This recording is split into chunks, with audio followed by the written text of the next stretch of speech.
Bonjour, vous écoutez Ose être toi avec Amanda. Je suis psychologue et psychothérapeute et je vous propose de partir ensemble à la découverte de notre monde affectif pour développer notre boussole intérieure, gagner en confiance, en autonomie et en liberté et retrouver tout notre potentiel en allant vers une vie équilibrée, dynamique et sereine. Si cet audio vous inspire, n'hésitez pas à commenter, à liker ou à partager ce podcast à quelqu'un qui en aurait besoin et à qui ça pourrait faire du bien. Vos contributions sont très précieuses pour moi. Elles me permettent de développer mes interventions et de tout cœur, je vous en remercie. Bonne écoute! Bonjour à vous. Alors aujourd'hui, ça va être un épisode un peu spécial parce que, comme vous l'entendez certainement autour de moi, je ne suis pas dans mes conditions habituelles d'enregistrement. Je suis en vacances et donc vous entendez les cigales autour de moi. Alors je vais vous faire un épisode que je ne vais pas particulièrement retoucher. Donc ce sera comme ça vient, aussi parce que j'ai envie de profiter de mes vacances et pas forcément faire du mixage de podcast. Et en même temps, j'avais à cœur de poursuivre les épisodes. Et puis parce que c'est justement en lien avec le thème que je vais aborder aujourd'hui, et qui est sur le fait de ralentir, de prendre le temps, de pouvoir explorer la lenteur. Voilà. Alors, avant ça, je voudrais vous faire une petite parenthèse parce que, comme je vous le disais dans le dernier épisode, les choses se précisent un peu pour le festival de bien-être Les Évadés qui aura lieu à Compiègne le 27, 28 et 29 septembre. Et je vais donc faire 2 interventions. La première, ce sera un atelier qui va s'appeler Méditation du cœur apaisé, qui aura lieu le samedi 28 septembre à midi et demi, entre midi et demi et 13h30. Et puis le dimanche, avec Anna Adela, nous allons proposer une conférence qui va s'appeler Écrire, parler, extérioriser pour aller mieux, de 14h à 15h, donc le dimanche. Voilà.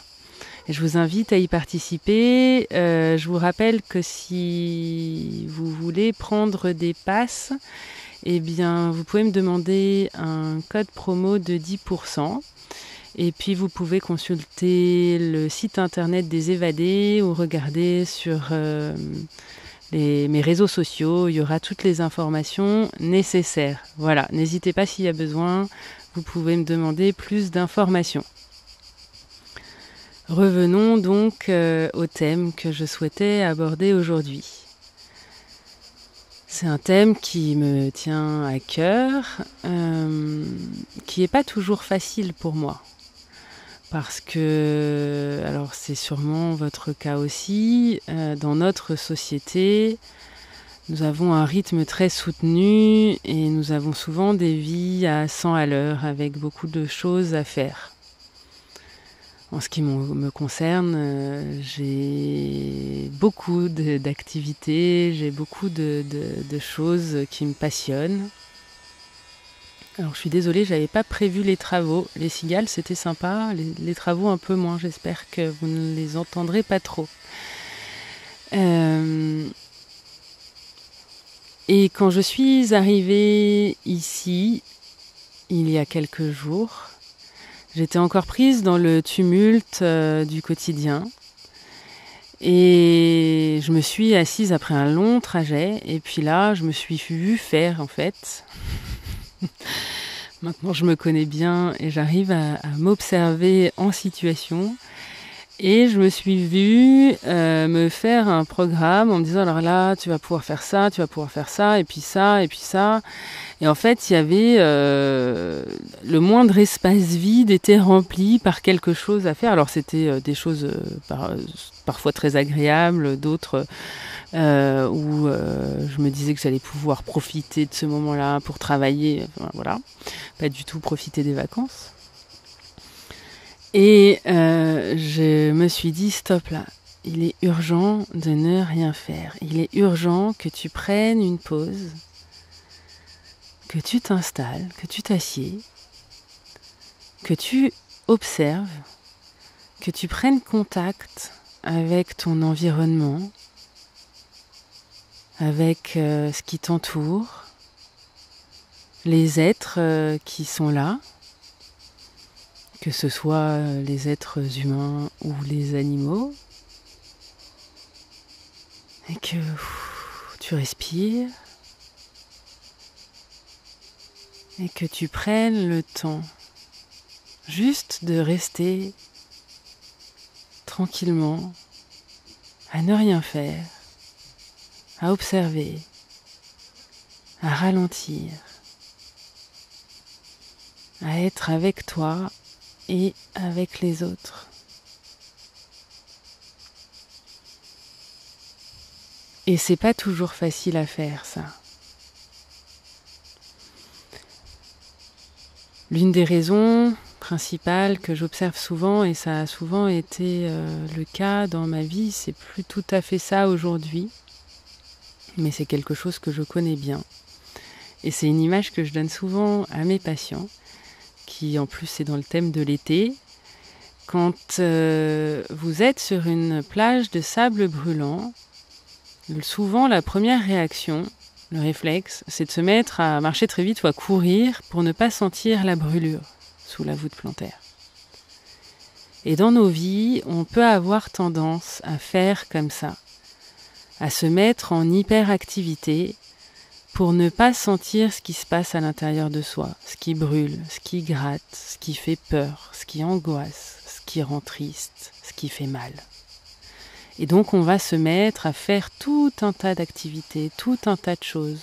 Parfois on va adopter une posture presque sacrificielle, où on va s'occuper des autres et de tout le monde, sauf de soi-même. Il y a un côté, c'est pas seulement altruiste de faire ça, il y a aussi un côté pratique, c'est que pendant ce temps-là, eh bien, je m'occupe de tout le monde, sauf de moi. Et donc, on va pas aller regarder, observer ou sentir ce qui est désagréable à l'intérieur de soi. Et c'est souvent cela qui mène à l'épuisement. Et puis il y a quand même une deuxième chose qui me paraît importante, c'est que parfois on a une grande culpabilité à prendre du temps pour soi, à se reposer, à ne rien faire, à s'occuper que de soi à certains moments. Parce qu'il y a des injonctions, on a reçu des conditionnements, des injonctions, que ce soit de la société, de nos éducateurs, nos parents, les gens qui nous entouraient. Et ces injonctions, ce serait quelque chose autour de l'utilité, la productivité, l'efficacité.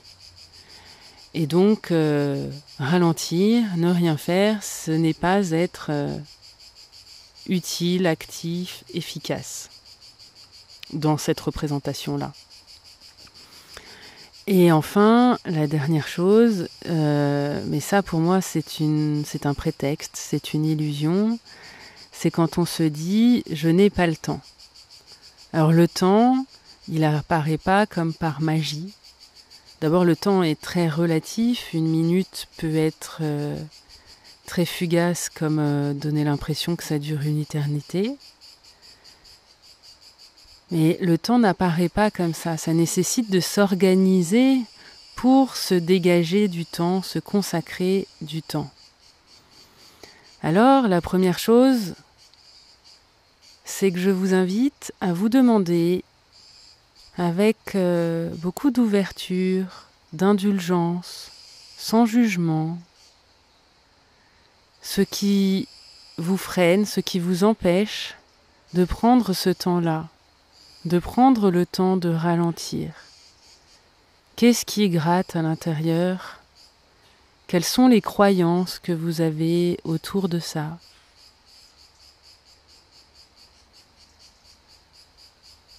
Peut-être que la réponse ne va pas apparaître tout de suite, mais comme je vous l'ai déjà dit plusieurs fois, de commencer à se poser la question, ça va mettre quelque chose en mouvement à l'intérieur de vous.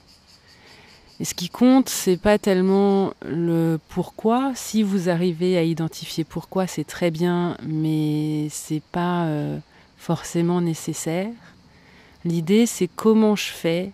Maintenant que j'ai identifié que j'arrivais pas à prendre du temps pour moi, j'arrive pas à ralentir, à aller explorer la lenteur, la fluidité, de me laisser porter. Maintenant que j'ai identifié ça, comment je fais pour respirer un peu plus, prendre un peu plus d'espace. Et puis,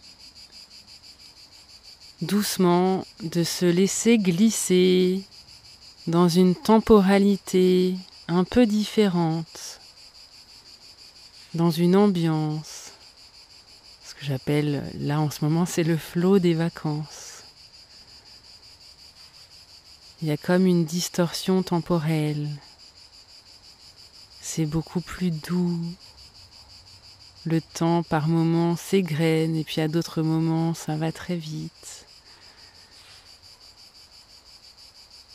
En tout cas, que vous ne soyez plus dans le même rythme qu'au quotidien. Et de pouvoir profiter. Si c'est vraiment très difficile pour vous, je vous invite, dans votre journée, à vous mettre des temps presque rituels. Alors ça peut être le matin, avant de déjeuner, au repas du midi, ou juste après, au moment de la digestion, ou du café, ou à l'heure du goûter, ou le soir. De prendre juste 5 minutes, et de respirer, et de ne rien faire pendant 5 minutes. Et d'observer ce qui se passe autour de vous, la vie autour de vous. Si vous êtes en nature, quand on est pris dans le tumulte, on a l'impression qu'il ne se passe rien, que c'est figé, et quand on s'arrête, là, quand je suis en train de vous parler, j'observe tout ce qu'il y a autour de moi. Il y a plein d'insectes, il y a un chat qui se balade. Il y a plein de choses qui se passent, c'est simplement que c'est pas la même temporalité, c'est pas sur le même plan. Et c'est de pouvoir respirer là-dedans et de se laisser porter. Il y a quelque chose qui peut aussi vous aider et j'ai envie de vous proposer cette expérience-là parce que l'hyperactivité, c'est aussi quand on est dans des mécanismes de contrôle, quand on a besoin d'être très organisé, de contrôler, de faire soi-même. On va préférer faire soi-même plutôt que ce soit quelqu'un d'autre qui le fasse parce qu'on a l'impression que ce sera mieux fait ou que ce sera fait plus vite si c'est nous qui le faisons. Tous ces mécanismes-là, eh bien, de profiter des vacances pour relâcher un peu et de vous offrir une journée ou un après-midi où c'est pas vous qui organisez les choses. Et parfois, au début, quand on n'a pas du tout l'habitude, c'est très difficile, cette expérience-là. Et de vous laisser complètement porter, de laisser quelqu'un d'autre l'organiser pour vous. Ça peut être une activité, le repas, je sais pas, voilà. Et de juste vous laisser porter. Alors, il y a certainement des moments où vous allez vous dire « Oui, mais non, mais il ne faut pas faire comme ça, il faut faire comme ci, voilà, ça ne va pas assez vite. » Et de vous tranquilliser et dire « Non, non, je me laisse porter, je laisse faire, je m'en occupe pas, je laisse quelqu'un d'autre organiser pour moi. et de voir, d'observer ce que ça produit, d'observer ce que ça fait quand vous n'êtes pas dans le contrôle, quand vous lâchez. Il y a une pression qui peut se relâcher. Et ce qui est absolument génial quand on arrive à trouver cette posture-là de détente, c'est qu'il va se passer plein de choses imprévues. Il va y avoir des surprises, des choses auxquelles on ne s'attendait absolument pas, qui vont se produire. Que ce soit des moments très agréables, de la joie, du rire, ou que ce soit des rencontres, une connexion avec quelqu'un de manière éphémère ou qui va se poursuivre dans le temps. En tout cas, il va se passer des choses parce qu'il y a la place pour que ça émerge. Suivre le flot, se laisser porter par la vague, ne plus être en résistance, c'est aussi laisser apparaître toutes ces belles choses. Et justement, les vacances, c'est le moment propice pour ça, parce que vous bousculez votre rythme, vos habitudes. Souvent, vous n'êtes pas dans les mêmes lieux, vous fréquentez d'autres lieux, d'autres personnes. Et si vous gardez le rythme du quotidien, eh bien, vous allez vivre des choses du quotidien. Et quand on se détend, qu'on relâche, qu'on laisse place à l'imprévu et à la surprise, croyez-moi, il y a vraiment de l'inattendu qui se produit. Et là, ça fait quelques jours que je suis en vacances et c'est déjà le cas pour moi. Il y a plein de choses inattendues, spontanées, qui se sont produites et qui me mettent en mouvement d'une manière différente. Il y a une image que j'aime bien, qui est celle de la tortue, qui se laisse porter par le courant, qui met juste des petits coups de nageoire de temps en temps pour orienter sa direction, ou voilà, mais il n'y a pas de résistance, c'est fluide. Et ça rejoint aussi ce que je vous dis souvent sur les émotions, de vous laisser traverser par les vagues au lieu d'opposer de la résistance. Donc, c'est le moment propice, je crois, pour essayer de lâcher le contrôle, de ralentir, de respirer, de détendre les crispations à l'intérieur de vous. Et pour terminer, je voudrais aussi vous inviter à être attentif à quelque chose qui me paraît très important.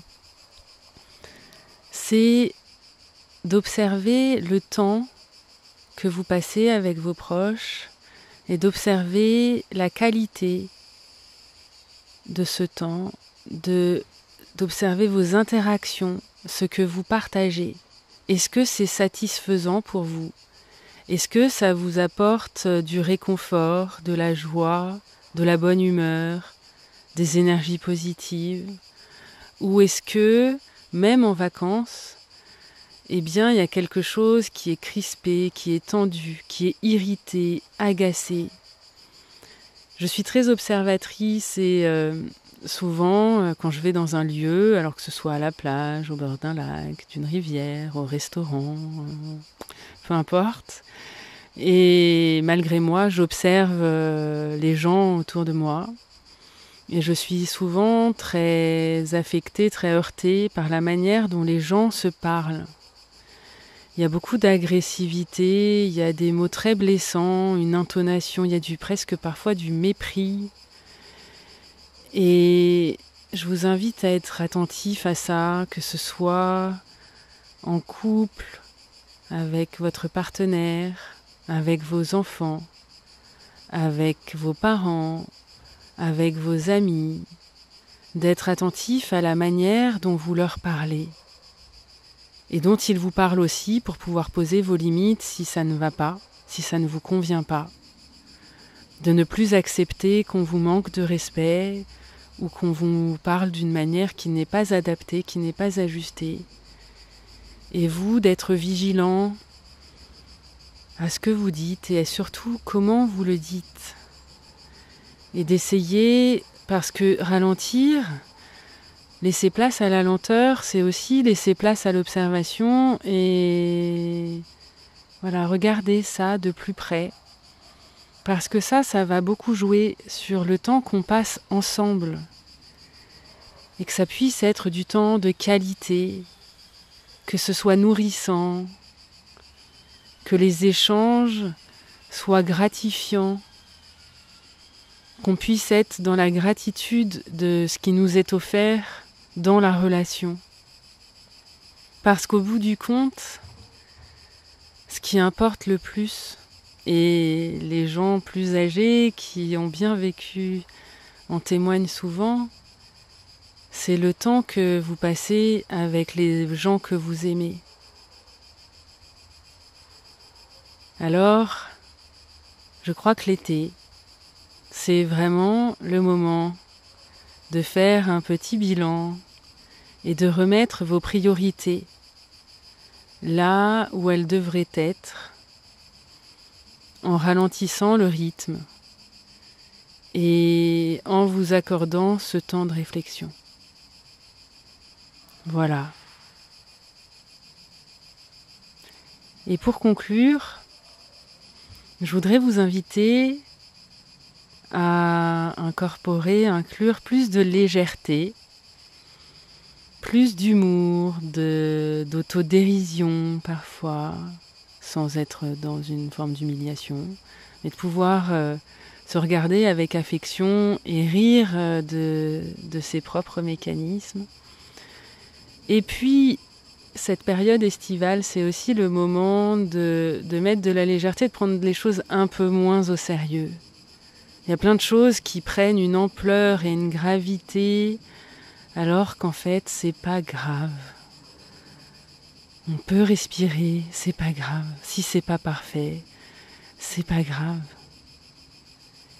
Et vous êtes incarné dans cette vie, dans un véhicule terrestre qui est votre corps. Il y a un début qui est la naissance, et ce dont on est sûr, c'est qu'il y aura une fin, qui sera la mort. Entre les deux, il y a la vie. Et je voudrais vous demander, c'est une question qui est difficile, mais je voudrais vous demander, ou plutôt vous proposer, de vous poser cette question. Et c'est qu'est-ce que j'ai envie de me faire vivre dans cette incarnation qui m'est donnée, dans ce corps-là, dans cet environnement-là, avec cette famille, avec ces amis. Qu'est-ce que j'ai envie de me faire vivre? De quoi j'ai envie de profiter? Qu'est-ce qui m'importe le plus? Et petit à petit de mettre les choses en place pour tendre vers ce qui apparaît quand vous vous posez cette question-là. Votre vie, elle est précieuse, votre corps l'est aussi, et votre temps encore plus. Alors, soyez vigilants et attentifs pour savoir à quoi vous souhaitez l'employer. Et puis, je vous souhaite un très bel été. Voilà, c'est tout pour aujourd'hui. Je vous dis à très vite.